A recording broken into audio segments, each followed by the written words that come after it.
Tourism is a major contributor to the New Zealand economy. Expenditure reached $21.7 billion in the year ending March 2009 and contributed $9.3 billion to New Zealand's foreign exchange earnings and directly employed 184,800 full-time employees. Tourism has a strong potential for future growth by taking advantage of the country's natural, cultural and heritage attributes to add to the already world-renowned attractions, not to mention the Rugby World Cup of 2011.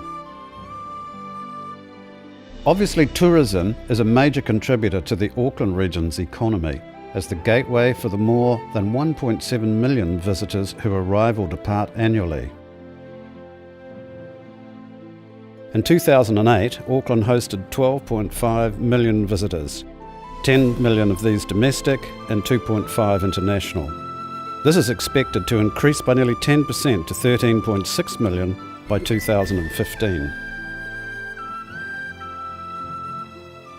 Auckland offers many attractions, excellent accommodation, restaurants, shops, museums, art galleries, activities and entertainment. The region can add to that with hot pools, market towns, vineyards, country and scenic experiences, with 2 harbours and fabulous beaches. Auckland's tourism does not need to compete with Rotorua and Queenstown or even Sunny Nelson, but should develop more attractions to keep the tourist longer in the Auckland region. Ka piti te rā, ki tua rehua, ka ara kaiwhare te rua, ko puki tapu te maunga, ko moana nui, a rehua, te manukatanga a Hauturoa, me te awa Waikato, ngā awa. Well, those very early people who first came here were the Waiuku, and they were spread over a great part of the country. It was through battles that the Waiuku established themselves permanently, more or less, in Tamaki, with Auckland City. And they were living here for approximately 200 years before the great chief Hua Kaiwaka was born. And from Hua Kaiwaka came the descendants, came our tribe Ngāti Tiata. The Tamaki Isthmus is associated with many of the canoes that came in the early migrations.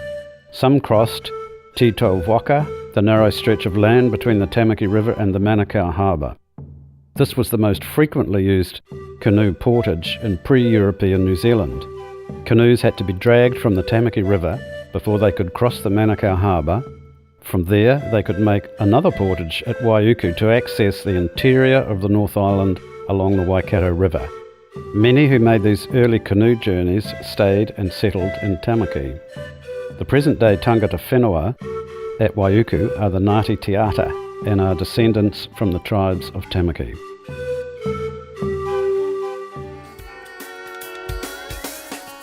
Waiuku Heritage Village has the potential to become a significant attraction within the Auckland region and is ideally positioned to capture a significant percentage of these travellers. Added to Waiuku's inherent cultural and heritage appeal is its strategic position at the base of the Awhitu Peninsula on the Manukau Harbour, a stone's throw from Auckland. The proposed development of Waiuku, once New Zealand's second busiest port, is a strong incentive for investing in and transforming the waterways, the township and the port of Waiuku back to their former glory.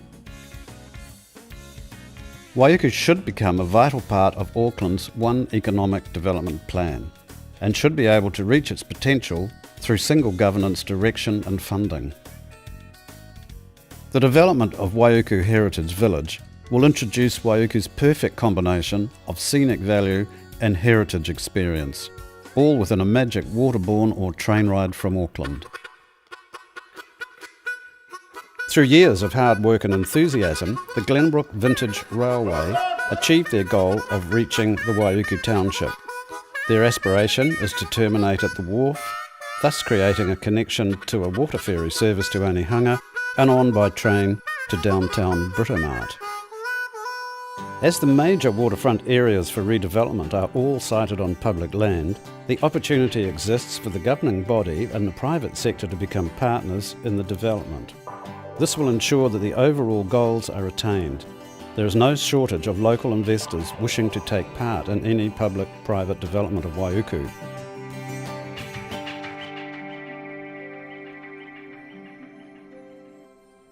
Over the years, without the volume of shipping using the port and stirring up the bottom, and with the continual runoff of silt, effluents and nutrients from the land, the Waiuku waterfront estuary and wharf area has, like much of the Manukau Harbour, deteriorated. The waterways are choked with mangroves and sediment, reducing the tidal flow, raising the level of mud, making it almost impossible for all but the smallest craft to reach the wharf. The Waiuku village has retained many of its original heritage buildings, and these are now an asset. There are 16 listed heritage sites within the confines of the village. The village centre has its own distinctive character and ambience, and is a delightful place to visit. Like the Harbour Basin though, the town appears sadly neglected, and many buildings are in need of restoration and maintenance. The removal of mangroves and the dredging of the Waiuku estuary will return a much valued recreational asset to the people of Waiuku. Any development that attracts visitors to Waiuku will benefit the local community, both in terms of economic development and in the creation of a more vibrant township. New businesses, more jobs, improved facilities, commuter transport options and the restoration of the harbour will all contribute to a greater sense of well-being for the whole West Franklin community. But it goes much further than Waiuku. The whole Manukau Harbour is sadly in need of attention, having been neglected for years. Many estuaries are clogged with silt and mangroves. There are few shore-based facilities, no navigational aids, no passenger transport, and no interest from local or central government. If Waiuku is to realise its dream and become a significant tourist destination, the Manukau Harbour will need to be considered as well.